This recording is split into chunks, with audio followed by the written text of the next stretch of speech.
How do we survive chaos? We build. In this world, we live in chaos. We had COVID, we now have wars, a changing political landscape, rapid innovation in technology, to name a few. We all accept uncertainty as a certainty. So why not learn the best way to deal with it? And, even better, practice it. This is for me the goal for today, to share with you my stories navigating the chaos of constant change, to show you how building is the answer to surviving chaos. And what is chaos? To me, it's like being caught in heavy rain. Everyone is rushing, people are scrambling, and the storm leaves you running blind, hoping to find shelter. Imagine sitting in the window seat of a plane. You had just too much to drink, and now you need the bathroom real bad. And there's an old couple next to you, dead asleep, trays down, blocking you from getting out. You feel trapped, and something as simple as going to the bathroom is suddenly chaos. But it is in chaos where creativity and new beginnings are born. It's messy, frustrating, sometimes beautiful, and always full of possibility. 10 years ago, I went on my first world tour as a musician, as a violinist in an orchestra of about 100 musicians. I was the youngest of the group, still in high school, and eager to experience adult life for the first time. I was naive and put all my focus on traveling and friends. I wanted to be liked. I thought things were going well until one day I was outside my friend's hotel room and heard my name being mentioned. So, what did I do? I chose to eavesdrop. I heard them complain about my immaturity, my dress code, and my professionalism. I was shocked. I was hurt. I had worked super hard to pass auditions and join as the youngest member. And here I was hearing my colleagues complain about my immaturity and my professionalism. I knocked on the door, threw a fit, and pretended like I would not speak to them again for the rest of the tour. Of course, I didn't do that. I realized that in my hopes to be liked, I had neglected the fundamental goal of our job, which was to deliver exceptional concerts. So I began to redefine myself in the context of this community. I started asking for advice on performance preparation, respected the formality of our events, and accepted that I did not have to be friends with everyone.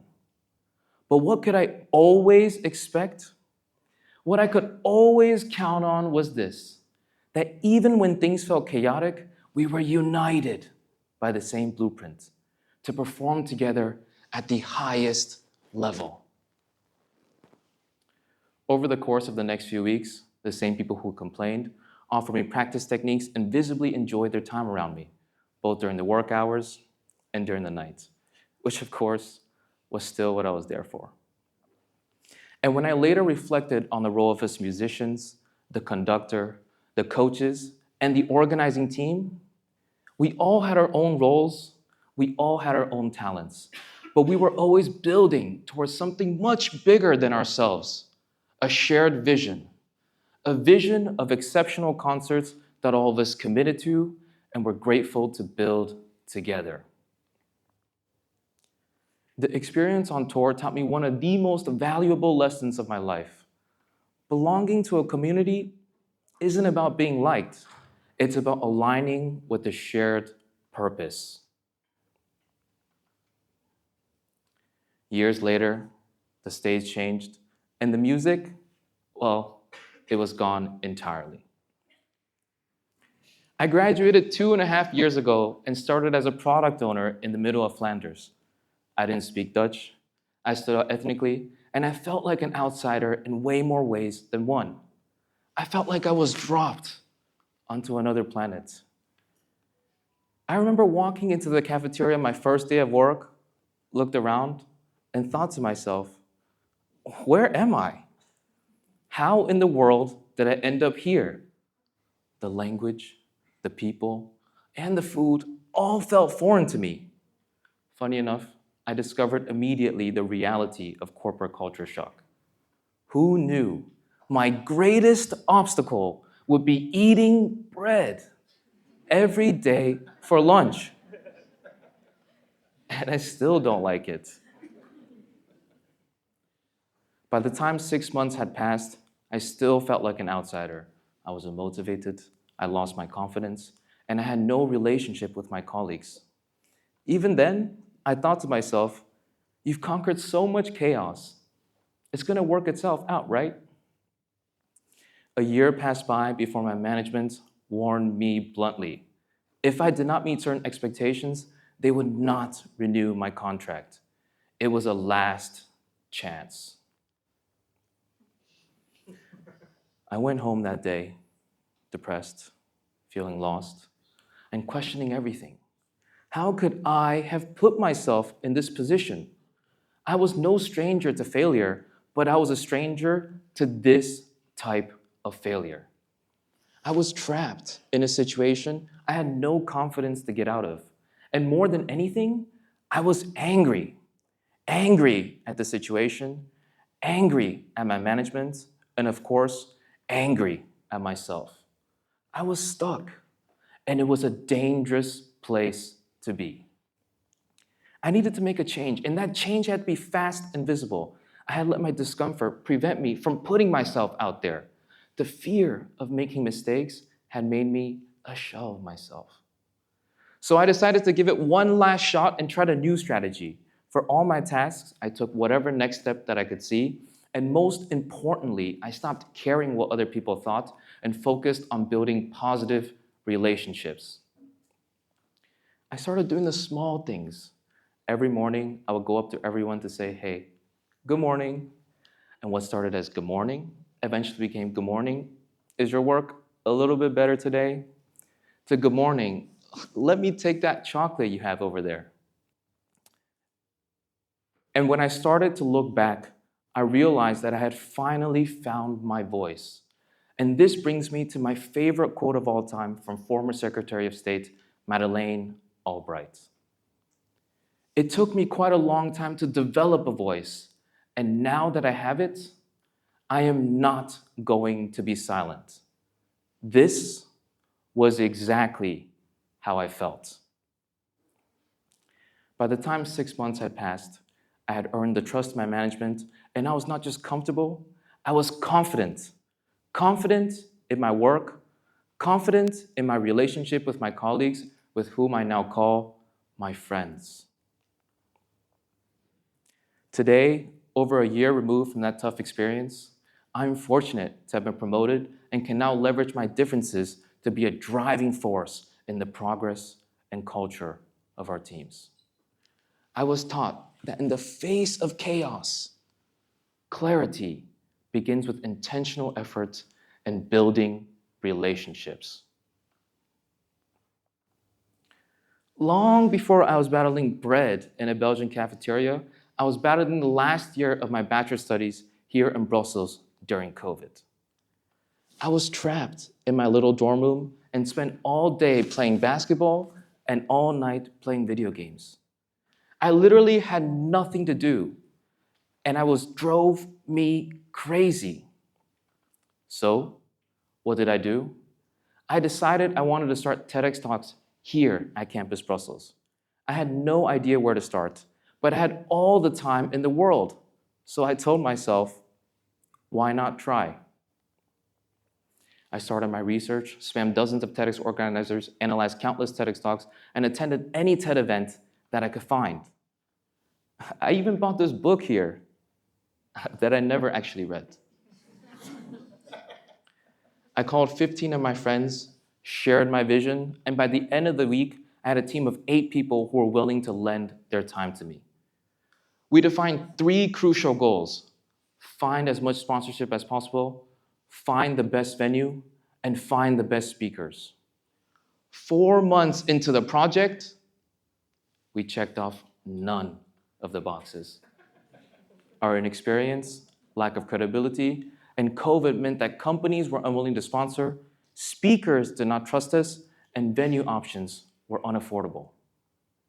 At this point, the team was demotivated, and the people close to me told me to cancel the event and stop wasting my time. I was mentally defeated and tired of rejection.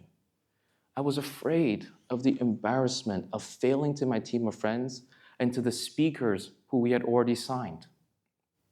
I played my last card when I told the team we were going to fake it until we made it. I gave ourselves a 1-month deadline to check off those boxes. And miraculously, it was in this 5th month when everything came together. Our finance lead worked tirelessly to link connection after connection before delivering with 2 major sponsors. And with the new friendship we had struck with the TEDx team of the Leuven campus, we were able to pool our resources and keep both our organizations alive.